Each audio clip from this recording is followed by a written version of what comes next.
তো নমস্কাৰ বন্ধু বান্ধৱীসকল, যেনেকুৱা নেকি মই আপোনালোকক অসম পুলিচৰ লগত জড়িত সকলোবোৰ আপডেট দিবলৈ আপোনালোকক আপডেট দিবলৈ মই চেষ্টা কৰি আছোঁ। যিমানখিনি বাৰু আপোনালোকক মই আপডেট দি আছোঁ আৰু আগলৈ দিবলৈ চেষ্টা কৰিম।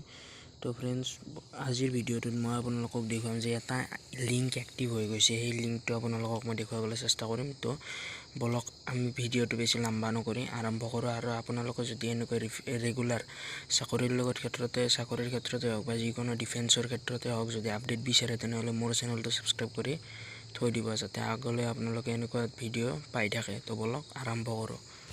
তো ফ্ৰেণ্ডছ, ইয়াত আপোনালোকে যাই কেনে প্ৰথমে চাৰ্চ কৰিব লগা আছাম পুলিচ, ইয়াত চাৰ্চ কৰি দিব লাগিব। তাৰপিছত আপোনালোকে এনেকৈ এটা পৰ্টেল আহি যাব আৰু এই পৰ্টেলটোত আপোনালোকে আহি পেলাই যদি আপোনালোকে মোবাইলত কৰিছে তো ডেস্কটপ ছাইড কৰি ল'ব, যাৰ দ্বাৰা আপোনালোকৰ মোবাইলটো কম্পিউটাৰৰ দৰে হৈ যাব, যিটো কম্পিউটাৰ স্ক্ৰীনৰ দৰে শ্ব' কৰিব।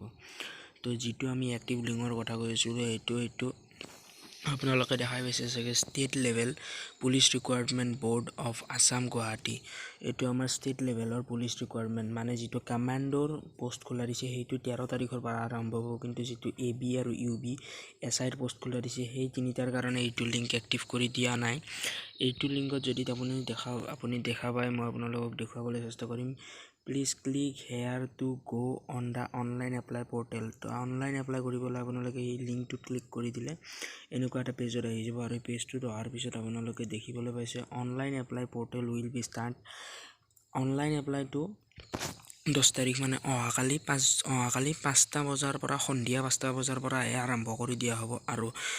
আৰু দেখিবলৈ পাইছে চাগে, ইয়াত বাকী সময় আছে 20 ঘণ্টা 2 মিনিট 42 ছেকেণ্ড। অনলাইন এপ্লাই কৰাৰ যিটো প্ৰচেছ লিংক আছে, লিংকটো এক্টিভ কৰি দিয়া হ'ব 20 ঘণ্টা 3 মিনিট 34 ছেকেণ্ড পিছত।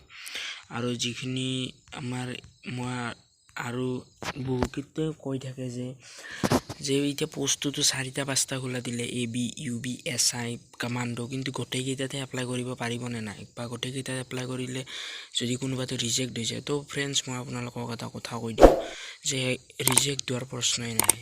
কাৰণ চাওক, যদি এটা ল'ৰাই কটন ইউনিভাৰ্চিটিত এপ্লাই কৰে, নলবাৰী কলেজত এপ্লাই কৰে, বৰমা কলেজত এপ্লাই কৰে, চ' 4খন-5খন কলেজত এপ্লাই কৰাৰ পিছত লাষ্টত সেই ল'ৰাজনে এটা কলেজতে যায়, চিট চাৰিওফালে পালে এটা ঠাইতে এডমিশ্যন লয়।